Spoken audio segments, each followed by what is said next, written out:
गीता के इस पवित्र ज्ञान यज्ञ में प्रभात के चिंतन में हम सभी इस बिंदु पर पहुंचे थे कि गीता का शुभारंभ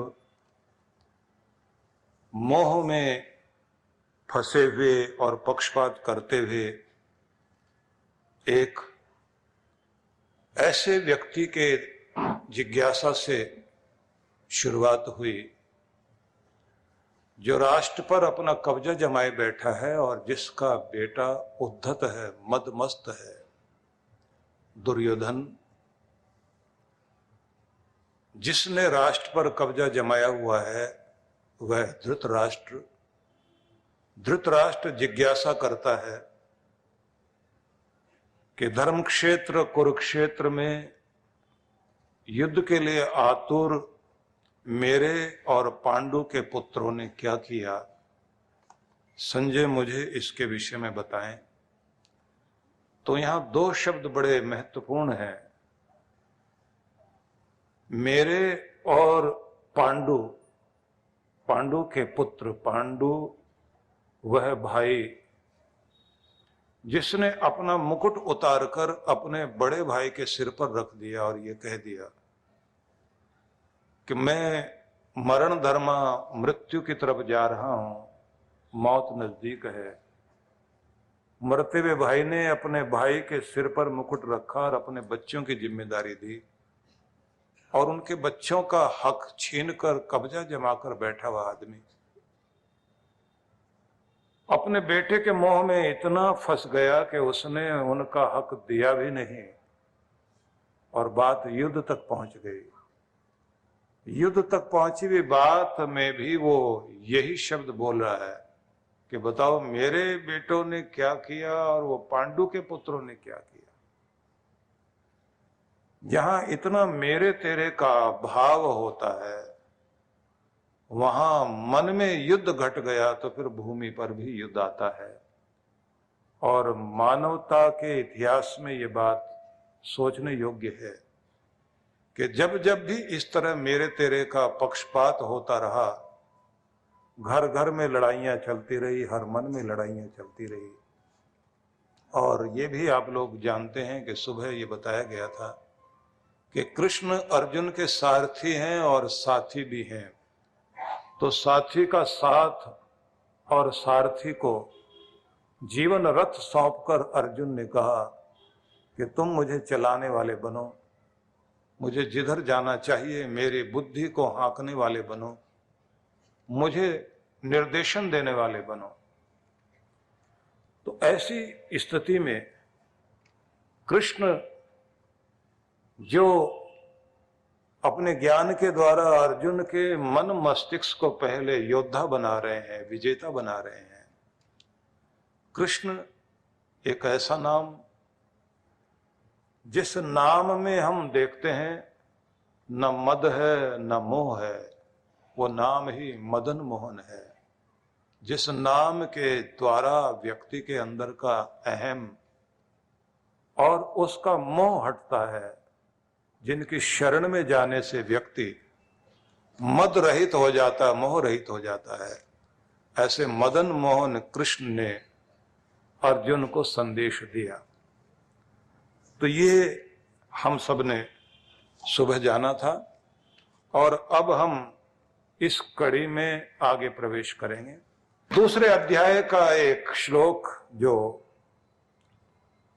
47वां श्लोक है और बड़ा प्रसिद्ध श्लोक है, गीता का महत्वपूर्ण संदेश जिसमें है, कर्मण्येवाधिकारस्ते मा फलेषु कदाचन मा कर्म फल हेतुर्भूर्मा ते संगोस्तु अकर्मणे।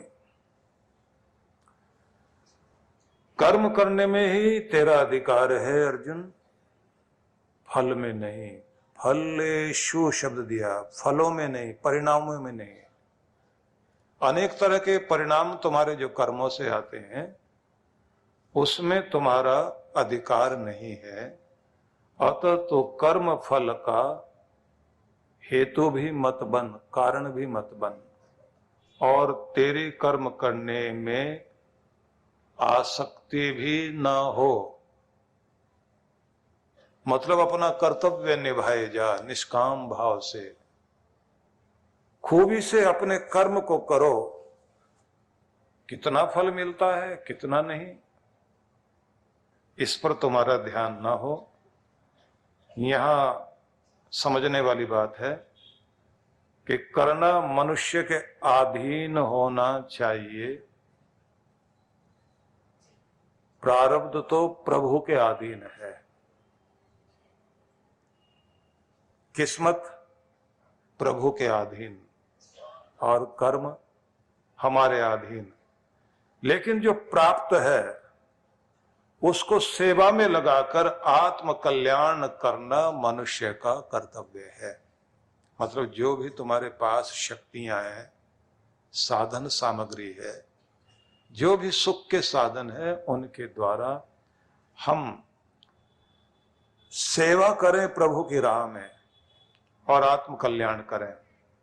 तो इस रूप में भी समझें कि कर्तव्य के प्रति पूर्ण समर्पित, निष्ठावान, प्रमाद रहित, लापरवाही छोड़कर सजग और सतर्क बने रहें कर्तव्य के प्रति।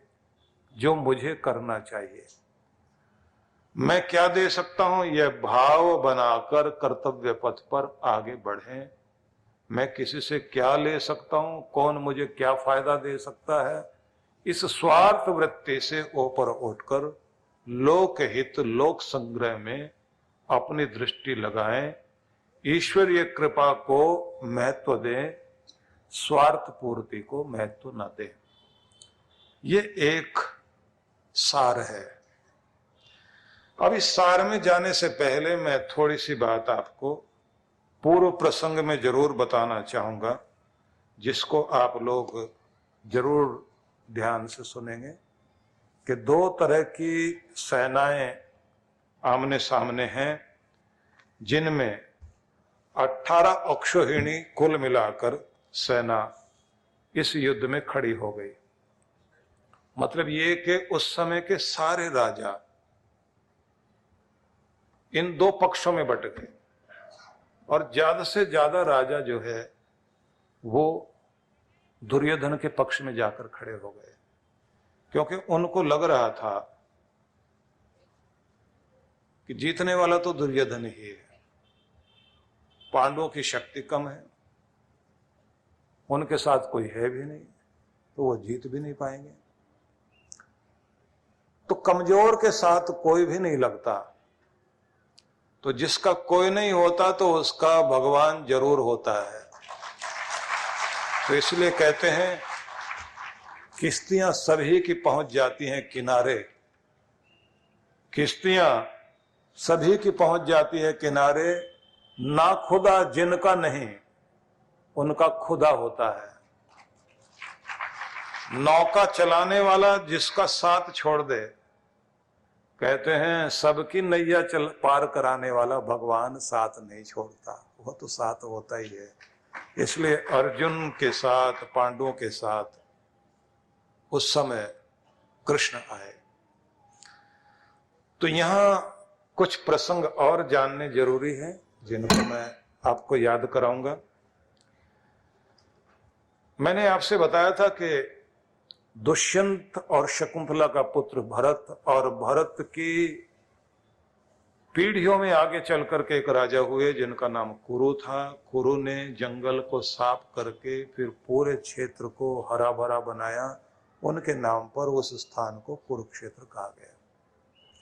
और उसी कुल में आगे चलते चलते फिर शांतनु नाम के राजा हुए, जिनका एक बेटा देवव्रत भीष्म नाम से प्रसिद्ध हुआ, और उसके दो छोटे भाई हुए थे। उन दो छोटे भाइयों के ही आगे चल करके एक भाई के दो बेटे हुए थे, उसकी दो पत्नियां थी। एक पत्नी से जो हुआ उसे आप समझ लीजिए कि वह धृतराष्ट्र, और दूसरे से पांडु हुआ। और इसी तरह से चलते चलते यह भूमि तैयार हो गई जिसमें आप लोग जानते हैं कि एक व्यक्ति सत्ता को किस तरह कब्जे में लेकर बैठा हुआ है। धृतराष्ट्र के 100 बेटे थे। उन 100 बेटों के नाम महाभारत में आए हैं। मतलब दुर्योधन, दुशासन, दुश्शल, दुधर्ष, दुष्प्रकृषण, दुर्मर्षण, दुर्मुख, सब दुर वाले या दुष वाले शब्द से ही संबोधित किए गए। जिसको बुरा बुरा कहा जाए, दुष्कर्ण, दुर्विमोचन और इस तरह के बहुत सारे नाम। पांडवों में सिर्फ 5 ही थे, और आप सोचिए कि जिसके 100 थे उसके तो 1-2 का ही नाम सबको पता है, लेकिन जिसके 5 थे उसके पांचों के पांचों सारी दुनिया को याद है। और सबसे बड़ी बात तो ये कि दुर्योधन किसी ने नाम नहीं रखा, न दुशासन किसी ने नाम रखा, लेकिन 5 पांडवों के नाम अब सब जगह दिखाई जरूर देते हैं। सबके घरों में ये 5 पांडवों के नाम दिखाई देते हैं। युधिष्ठिर भी दिखाई देते हैं, भीम नाम भी दिखाई देता है, और अर्जुन नाम कितना सारा दिखाई देता है, नकुल नाम भी दिखाई देता है, सहदेव नाम भी दिखाई देता है। और अगर कभी आप जाएं बाली द्वीप में, वहां इनके नाम के आगे देव शब्द जोड़कर और उनकी मूर्तियां बनी हुई चौराहे पर। बहुत बड़ी गदा उठाए एक वीर दिखाया, जिसके आगे लिखा हुआ देव भीमा। ये देव भीम है।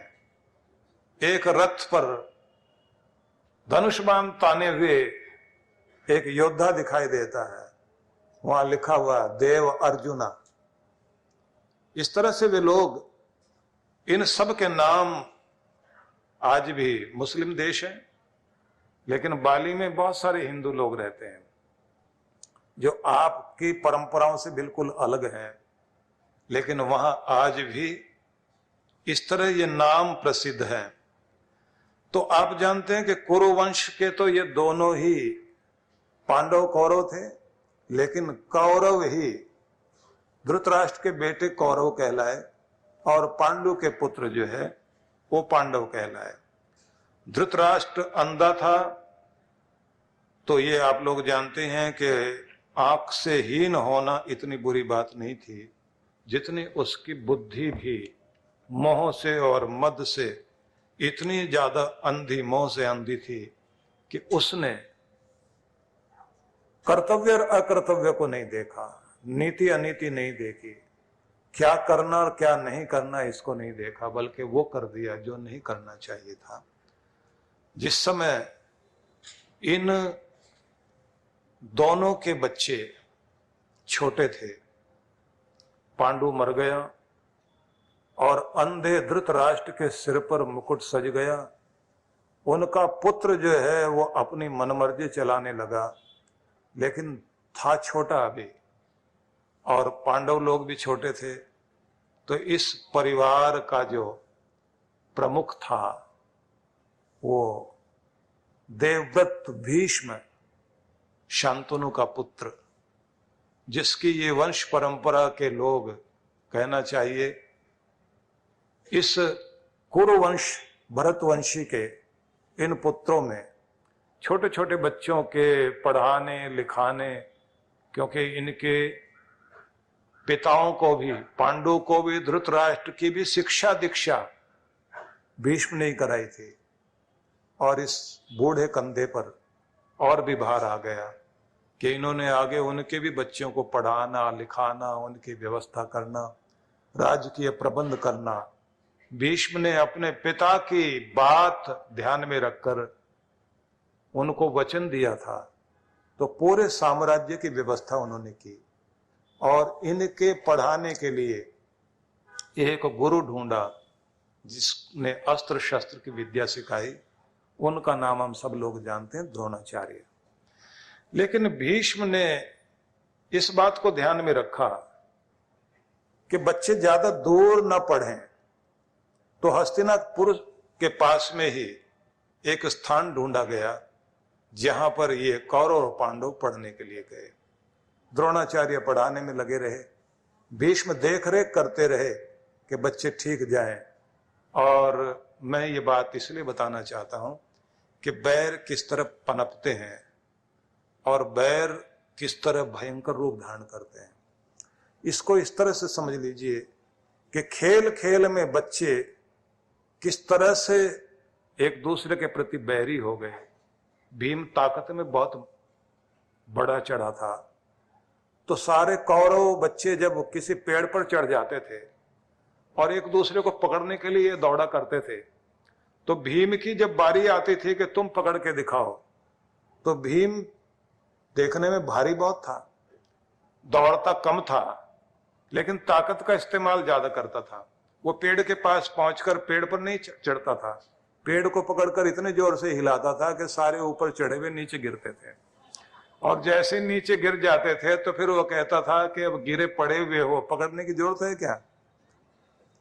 तो उसको देख देख कर सबको गुस्सा बहुत, बैर बहुत जागता था, और उसका एक दिन परिणाम ये हुआ, खीर में विष मिलाकर इन लोगों ने खिला दिया भीम को, और फिर चुपचाप उसे पकड़कर गंगा नदी में बहा दिया। और जब अंगरक्षकों ने आकर के सूचना दी कि इस तरह की घटना घट गई है, भीम को निकाला गया, उसकी चिकित्सा की गई। भीष्म को पता लगा कि बच्चों के अंदर बैर बहुत है और एक दूसरे को मारने तक तुले हुए हैं, तब उन्होंने सावधानी बरतनी शुरू की। परम पूज्य श्री सुधांशु जी महाराज के सानिध्य में विश्व जागृति मिशन पिछले कई वर्षों से जनहित को सुख समृद्धि एवं रिद्धि सिद्धि प्राप्त कराने हेतु गणेश लक्ष्मी महायज्ञ का आयोजन करता आ रहा है। इसी क्रम में इस वर्ष भी आनंद धाम आश्रम के पवित्र प्रांगण में 26 से 29 अक्टूबर 2023 तक 108 कुंडीय गणेश लक्ष्मी महायज्ञ आयोजित होने जा रहा है, जिसमें गणेश लक्ष्मी के महाजाप के साथ साथ मंत्राहुति विशेष रूप से होगी।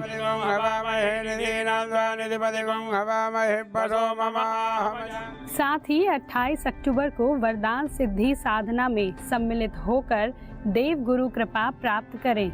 श्री गणेश लक्ष्मी महायज्ञ एवं वरदान सिद्धि साधना में भाग लेने वाले यजमान एवं संकल्पित यजमान को महाराज श्री के आशीर्वाद स्वरूप श्री यंत्र, सुमेरु श्री यंत्र, वरदान सिद्धि यंत्र एवं रक्षा सूत्र प्रदान किया जाएगा। कार्यक्रम की रूपरेखा दिनांक 26 से 29 अक्टूबर 2023 प्रातः 8 बजे।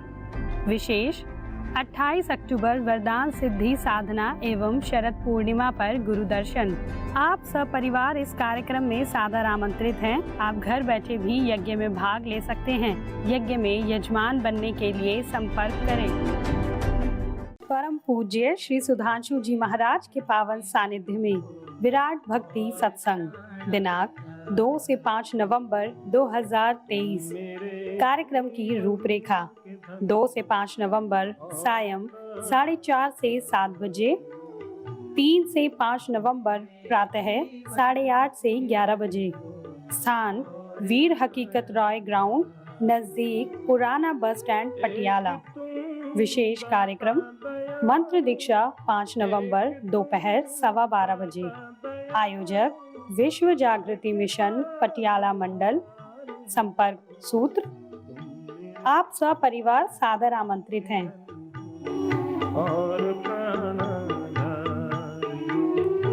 परम पूज्य श्री सुधांशु जी महाराज और डॉक्टर अर्चिका दीदी जी के पावन सानिध्य में अयोध्या ध्यान साधना शिविर